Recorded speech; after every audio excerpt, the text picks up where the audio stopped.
Hello. Welcome to another Meowster ASMR video. Today I'm doing some animal facts, starting with the capybara, because they are amazing, obviously. But before I do that, I just want to say thank you so much for 100 subscribers. I know I've been at 100 for a couple days now, but I didn't get a chance to say thank you. So, yeah, again, thank you so much for all the support that you guys have been showing. It really means so much to me. I am so thankful for everyone that is supporting me so far. So yeah, again, thank you. You guys are all so amazing. So amazing. But anyways, without further ado, just sit back, relax, and I really hope that you enjoy the upcoming animal facts. Okay, the first animal that we are doing is, of course, the legendary capybara. Capybara.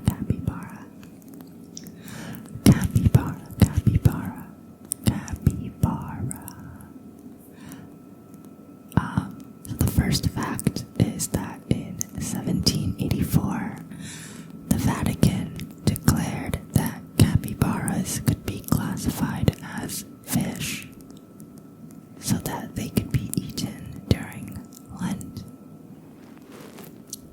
Don't eat the capybara, no.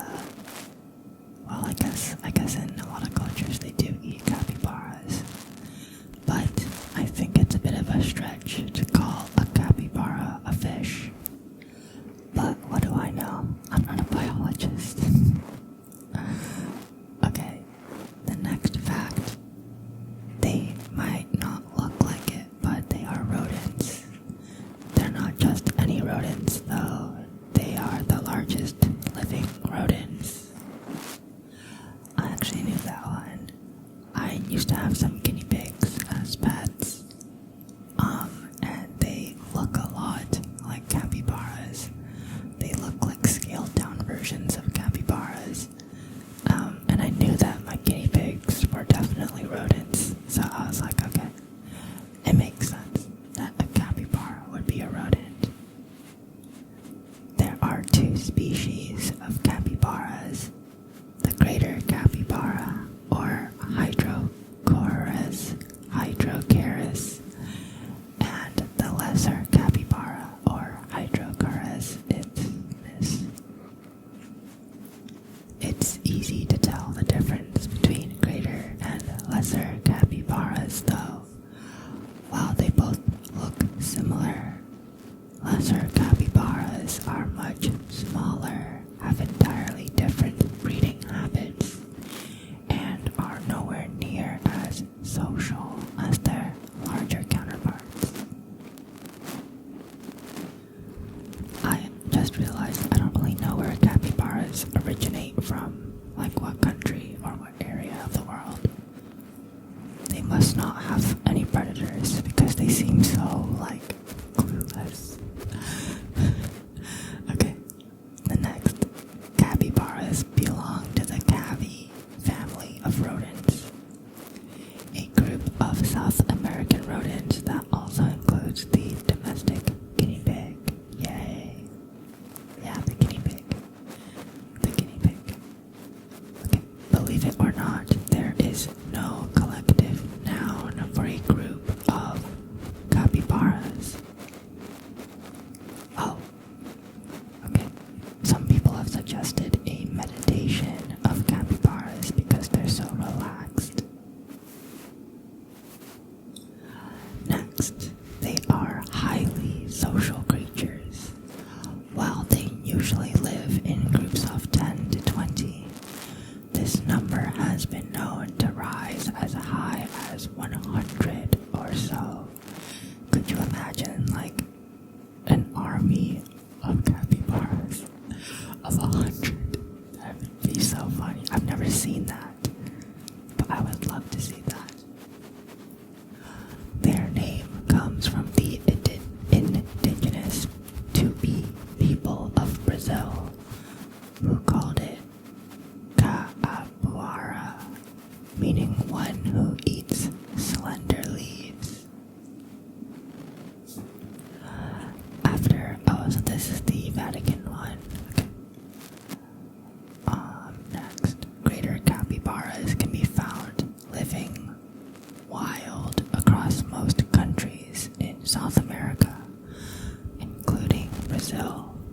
Bolivia, Ecuador, Venezuela, Colombia, and Peru.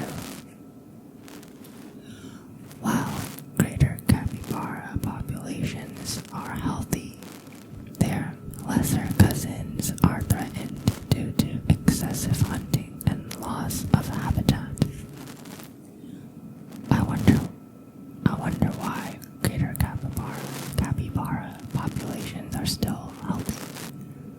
Like, I would expect people to hunt the bigger ones more than the little ones. Like how people who fish for bigger fish and they let the little fish go.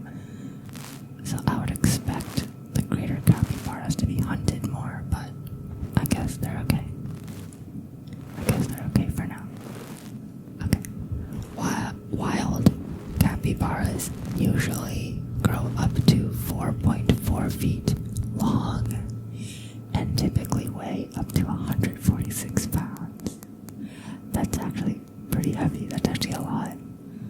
The heaviest wild capybara ever recorded weighed 201 pounds or 91 kilograms. That is insane. That is really big. Okay, next. Think of capybaras like the hippos of South America. They are semi-aquatic and love to play around in muddy puddles.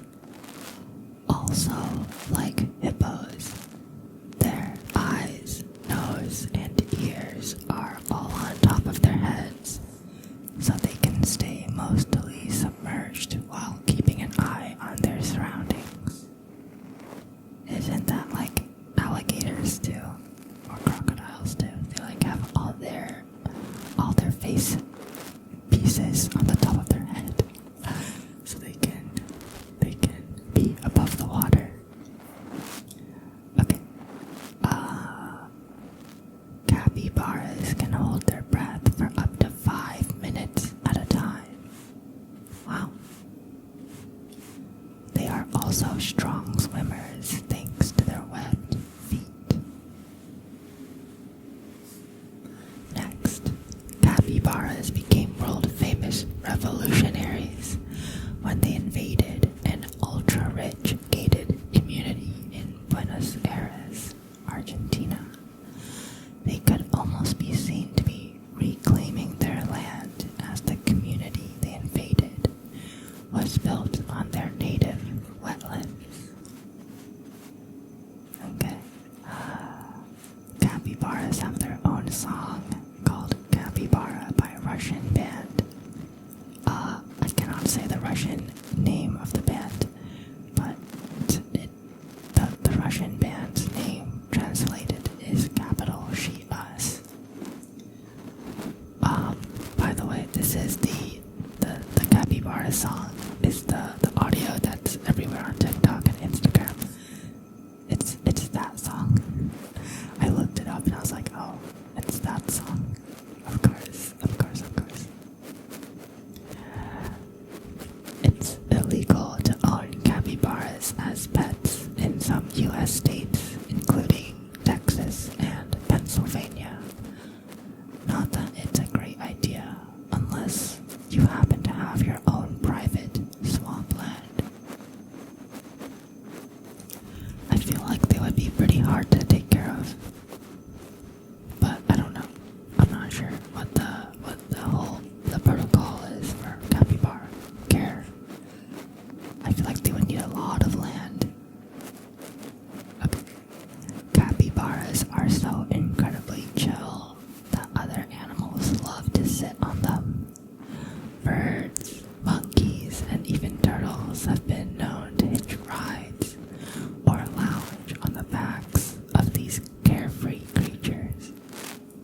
Why are they so, relaxed? They're so funny. Yeah, okay. Alright, so that's the last one. I love capybaras.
pressure of the ocean gives the body its structure. Okay. The high pressure at such depths allow them to look like regular fish. However, when they are brought to the surface and the pressure drops, they appear droopy. I'm sitting on my foot right now, which is not a fantastic idea. I'm gonna move a little bit. It might make some noise. Okay. Alright, now I'm sitting more normally. Okay. Now I have blood flow. Alright. Their body mass isn't supported and they appear like a blob when brought to the surface because they have no skeleton and very little muscle. They should go to the gym. They should work out. Get a little muscle mass, you know. The pressure at the seabed is around 120 times higher than on land, meaning they are held into shape. Okay, next. Blobfish live in the South Pacific Ocean. They have been found in deep water along the coasts of Australia, Tasmania, and New Zealand. Although other species in the same family are found globally, blobfish are unique to this area. Sadly, they are often found by fishermen trawling. Isn't trawling like when they have giant nets that they drag behind their ships? I think so. Okay. Female blobfish clean their eggs. Many fish will guard their eggs or offspring by leaving them in a safe place. But the blobfish has some unique routines not seen in other species. Research that has been carried out on various fish in the Cycroludidae family shows that they clean their eggs. While the mother guards the eggs, she will be seen cleaning off any sand or dirt that covers them. This is a unique practice yet to be researched in more depth. Cleaning their eggs. That's actually super cute. Next, the blobfish was voted the world's most ugly animal in 2013. A little bit unfair because it's not in its natural habitat. Like that. That picture is not a normal looking blobfish. In 2013, the Ugly Animal Preservation Society didn't know that was a thing, by the way, decided to cast a public vote to see what would be their next mascot. The blobfish won 795 of the 3,000 votes cast at the British Science Festival in Newcastle. The unfortunate-looking fish was voted uglier than the proboscis monkey and the aquatic scrotum frog. Wait, what? A scrotum frog? What a name. What a name. Why is it called that? Oh my god. Okay, if you have the time, or if you have the time, search up scrotum frog. They look interesting, to say the least. They're very, I don't know how to describe it. Like, they have so much extra skin on their bodies. They look very wrinkly. Okay, I mean, I guess the name checks out. I guess. Simon Watt, biologist and then president of the Ugly Animal Preservation Society, hoped that making the blobfish their mascot would help raise awareness of the rare fish. The blobfish was first discovered in June of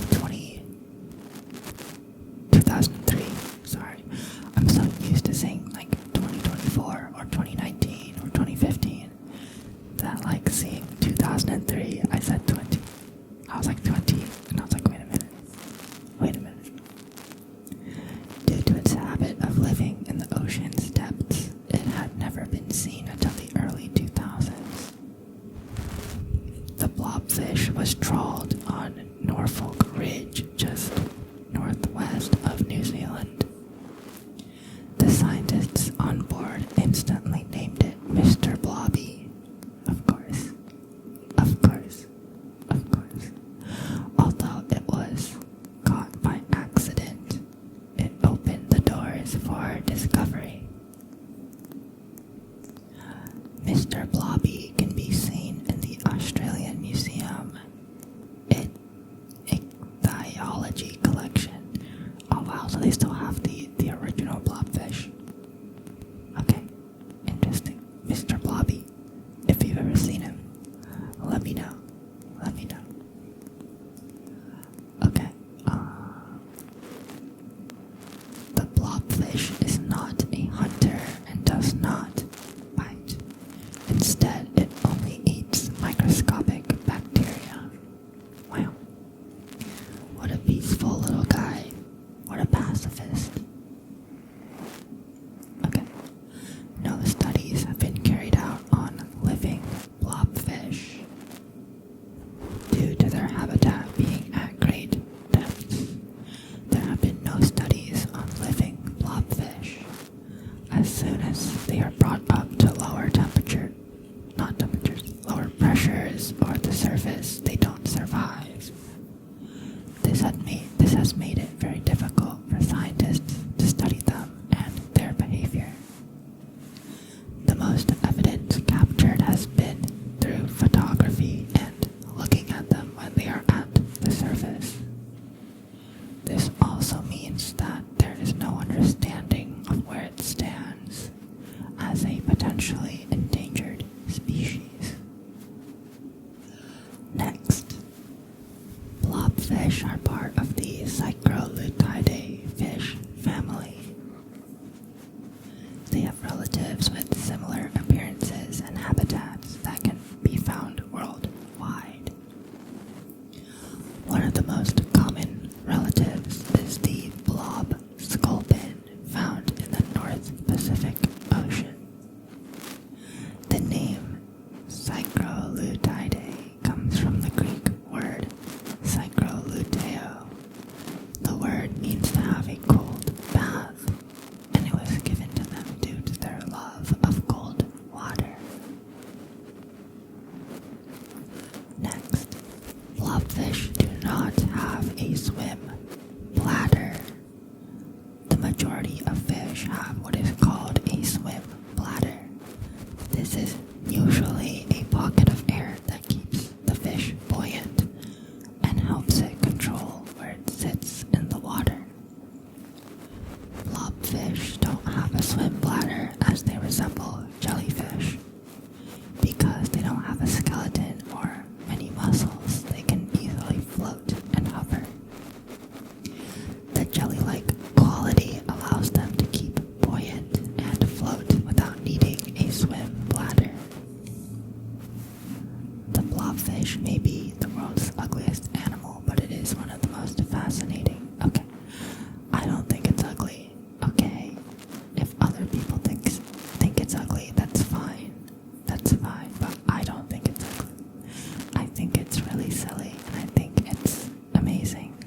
because at least in Minecraft, they're kind of everywhere. But I guess in the world, in real life, they're only in one singular lake. That's crazy. That's actually crazy. Okay, next. They never show signs of aging. These unique creatures are part of the salamander family. However, unlike all other salamanders, they don't undergo metamorphosis. Metamorphosis is the transition from being a juvenile form to an adult. Axolotls never outgrow their larval stage, and this is called neoteny.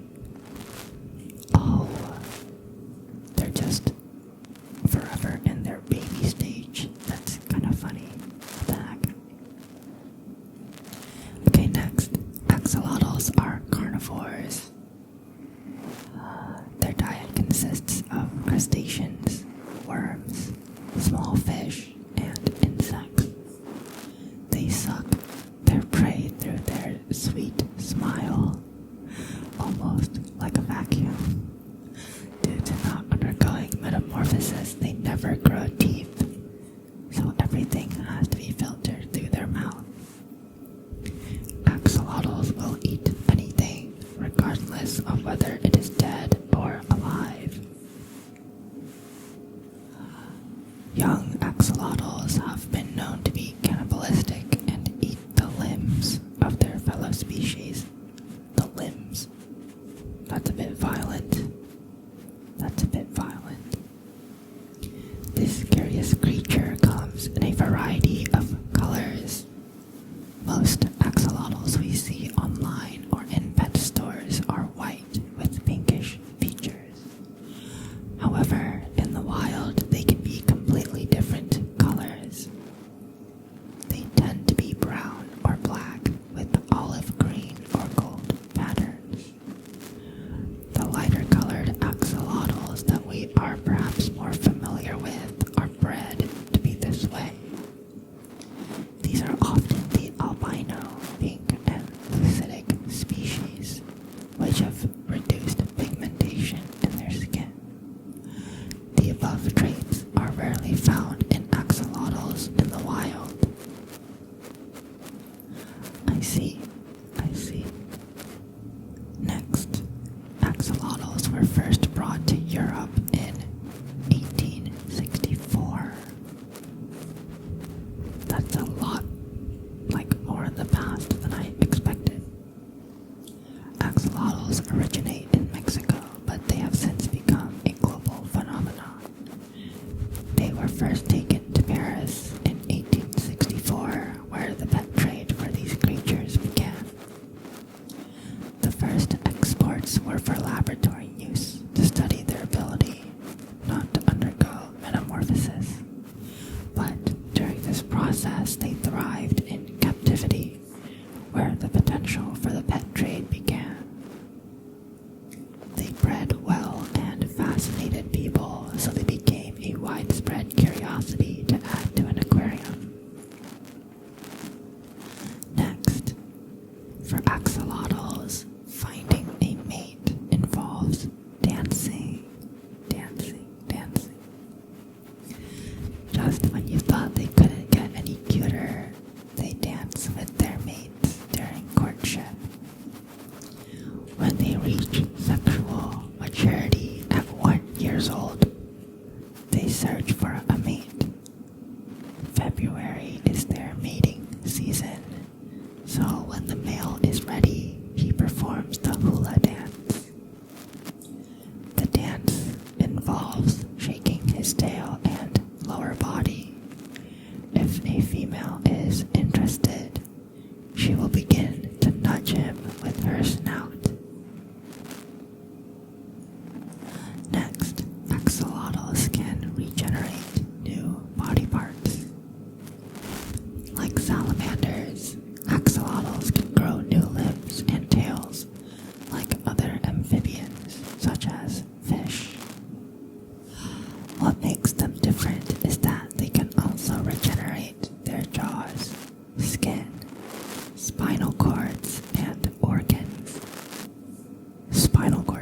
crazy. Wow. This is a rare and unique capability not seen elsewhere in the animal kingdom.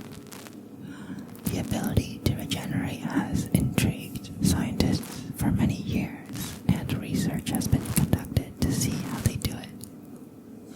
Okay, next. The axolotl is the Aztec god of fire and lightning. In the Aztec world, the legend is that the axolotl,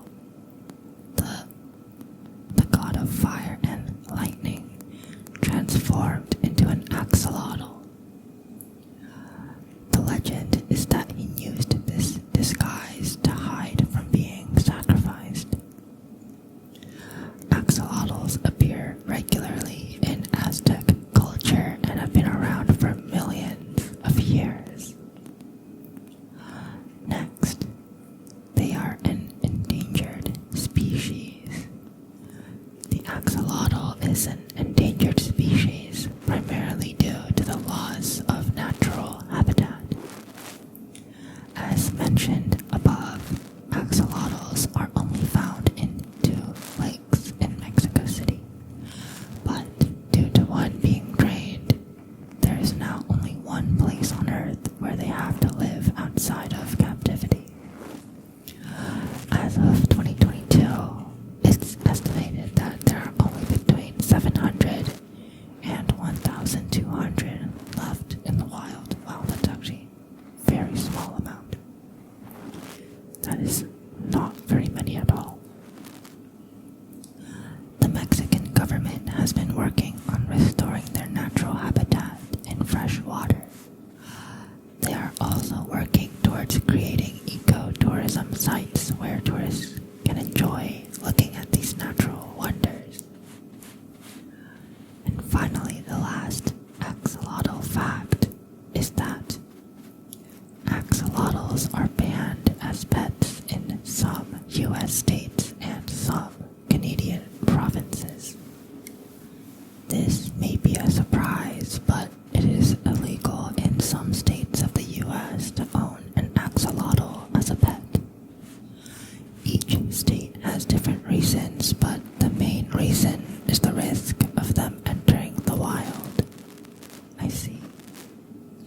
If axolotls were released into the wild, they could potentially damage the environment, most likely endangering native species of salamander.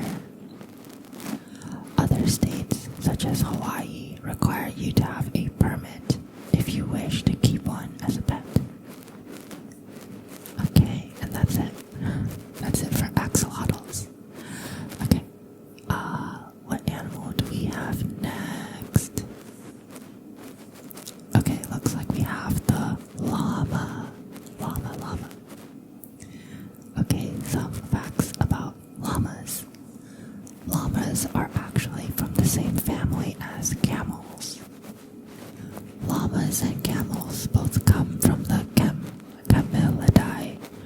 Camelidae family, making them distant cousins. An interesting twist to the Camelidae family is that neither camels or llamas nor any of their relatives still live in the region they originated from.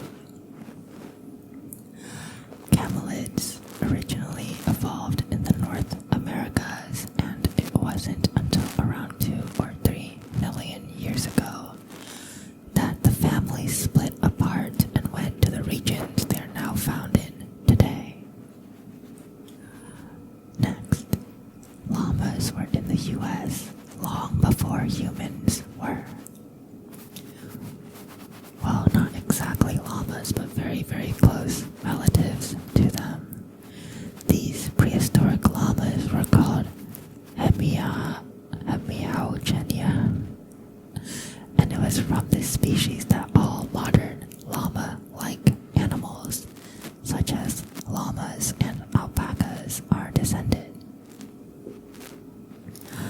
The Hemiauchenia were much larger than their modern descendants, growing taller than your average human.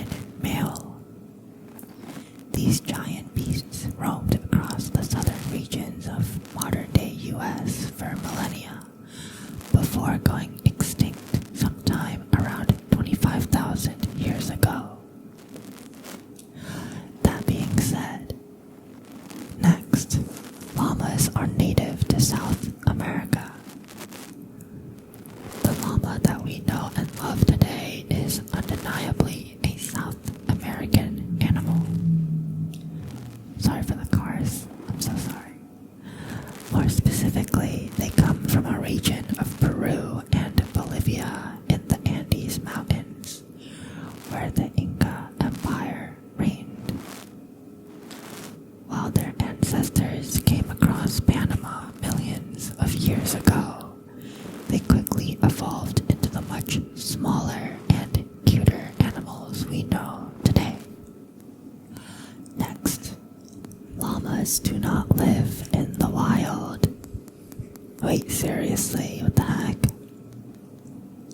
The reality is that llamas are domesticated animals. While they can be found in the wild, they are no longer wild animals. They're pack animals. The people of the Andes long ago tamed llamas and used them to carry goods for them. They may not be the biggest of the strongest pack animal, but I'd like to see a water buffalo try to cross the Andes. That's a good point, actually. For distances of up to 20 miles, they can carry 75 pounds, but will generally lie down and spit at you if you try to push them any more than that.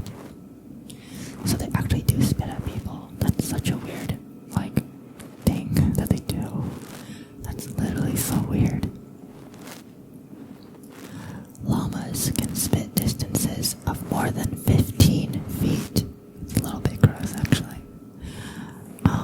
While llamas don't always spit, it's a clear sign that they are annoyed at something or someone. I see. Okay. It's a little bit gross though. Ew, ew. Ew. Okay, next. Llamas speak to each other by humming. Llamas are very social animals, so it makes sense that they need a way to communicate other than spitting. One of the ways they communicate is to hum to each other in a range of tones, all with seemingly different meanings. Mother llamas will hum to their babies so that they can recognize them later on. Other times, they hum is when they're stressed, bored, sleepy, or just interested in something. But there's another sound that male llamas make called wargling, but only when they're mating. Oh, okay. Anyways. Next, llamas are much more friendly than alpacas. Oh, okay. While llamas are much more sociable animals, alpacas tend to dislike close contact with people and stay away. Llamas are so different in character to alpacas that they're more compared to dogs. If you were to compare alpacas to any other animal, it would be more to something like a sheep. I see. Okay. Herds of llamas have constantly shifting social structures. Llamas have their very own form of the pecking order, in which males are constantly jostling for higher positions. Higher-ranked llamas will quite commonly spit at lower-ranked llamas to show their power over them. The main way in which llamas can do anything about their social status is by picking fights with each other. I see. Oh yeah. Okay, next fact is that llamas can guard herds of sheep. I remember covering this in a previous video about facts.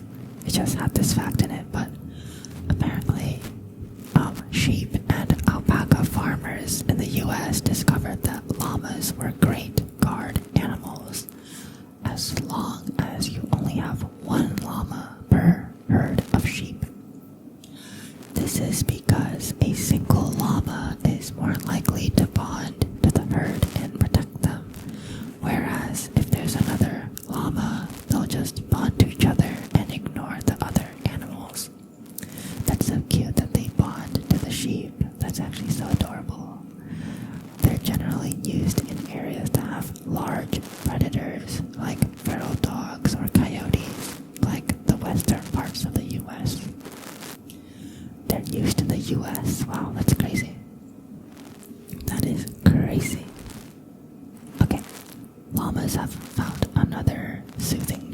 well.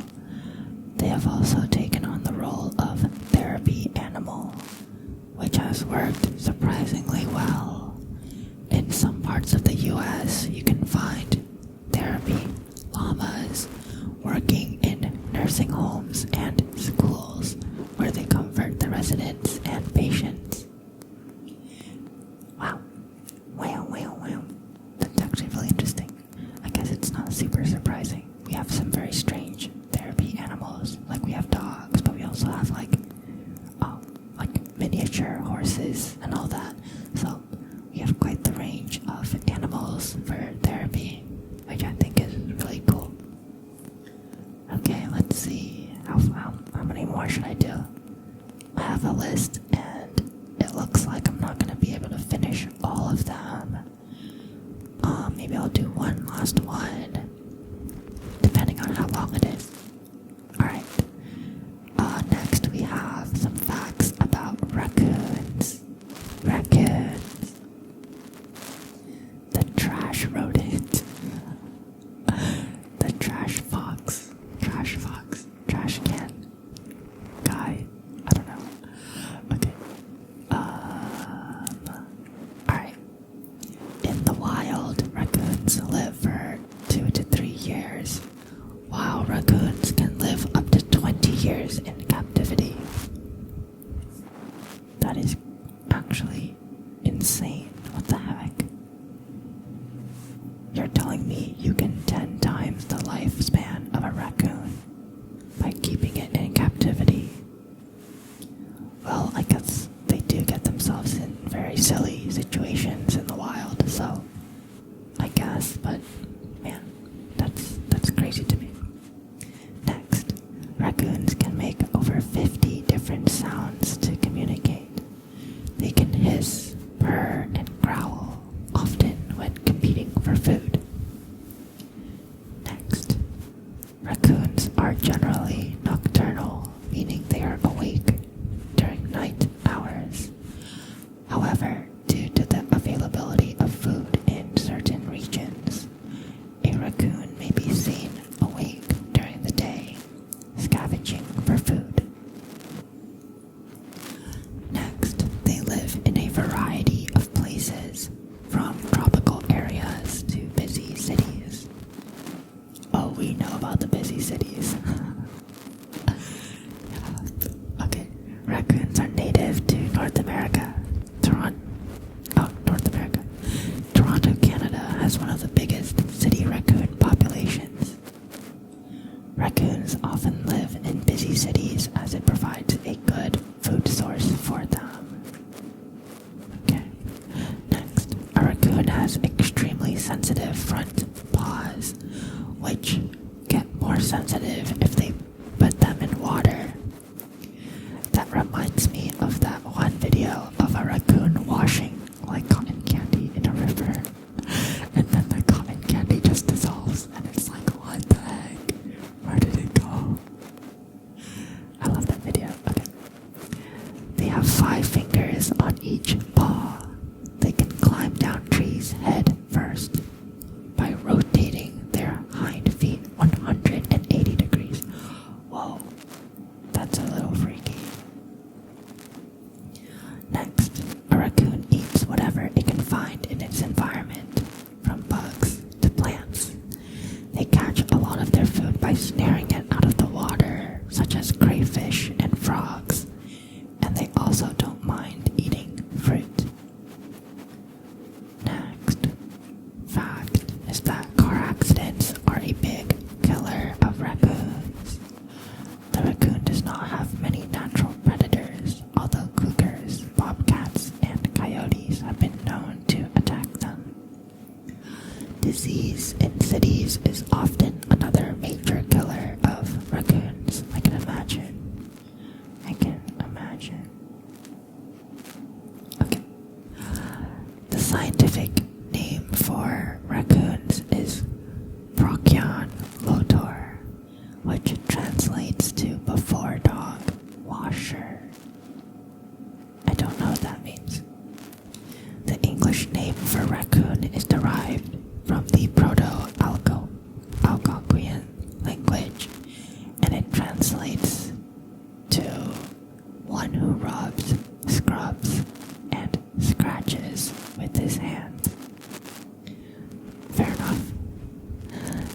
no relation between dogs and raccoons, so the English terminology seems to be more accurate.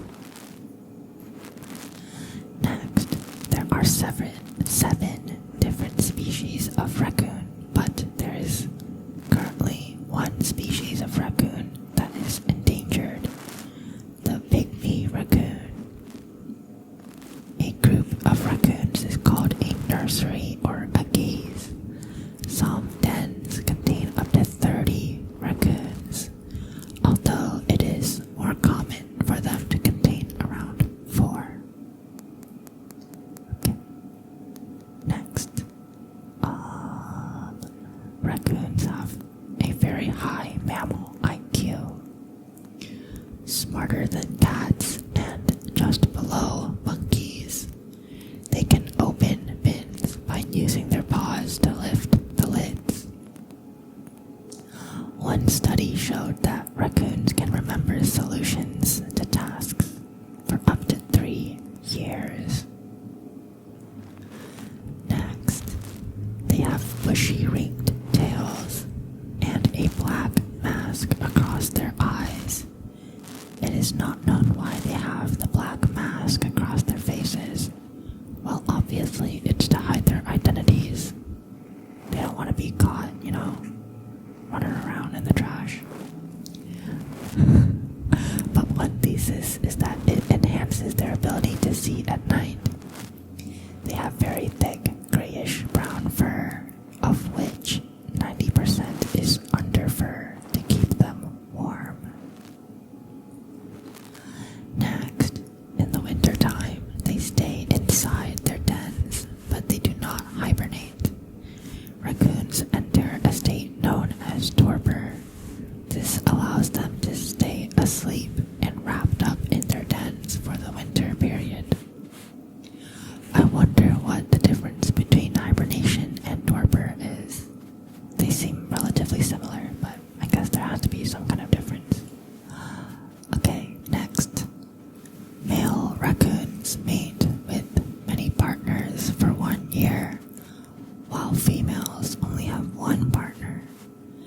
The female then raises the offspring alone, and the male will continue to do the same every year. Man, talk about single mother, jeez. Okay. Raccoons can run up to 15 miles per hour, even while climbing up trees. They can fall from a height of 131 feet and be unharmed. Oh my god. Raccoons are also able to swim very quickly. All great abilities to help them to escape after stealing food. Oh my god, okay, I'm gonna go on another tangent. Do you guys know that video of like the cats and they're around like a food bowl and they're outside in like someone's patio and they're all eating food from the food bowl, and then some random raccoon runs up to it, just grabs a bunch in its 2 hands, and then like since the raccoon's hands are full, it like runs on its 2 hind legs like a person and just like waddles out of there. It's so funny. I'm guessing a lot of you do know that video, but that just reminds me of that. Okay, anyways, okay. Raccoons' behaviors can be unpredictable, and therefore they can be dangerous. Often, though, the biggest danger from a raccoon is that they can carry rabies as well as other diseases. Next, raccoons are trapped and killed by humans for their fur. Their fur is made into clothing such as coats.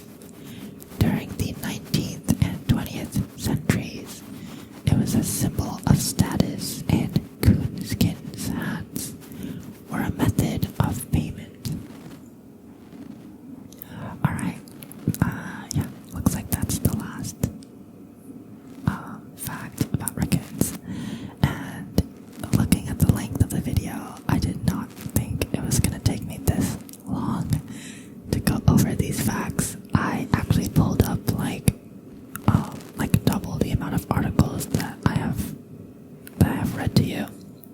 Like, let me see. I read 1, 2, 3, 4, 5. I have like 4 more or 5 more articles, but it looks like it took a while for me to get through them, and I'll probably end the video here. If you guys want me to continue, I can make a part 2 where I go over the other animals as well, but I'll probably close it off for this video. I really, really hope that you enjoyed. Thank you so much for watching the video. I really hope you liked it. And I hope you have an amazing rest of your day, your night, your afternoon.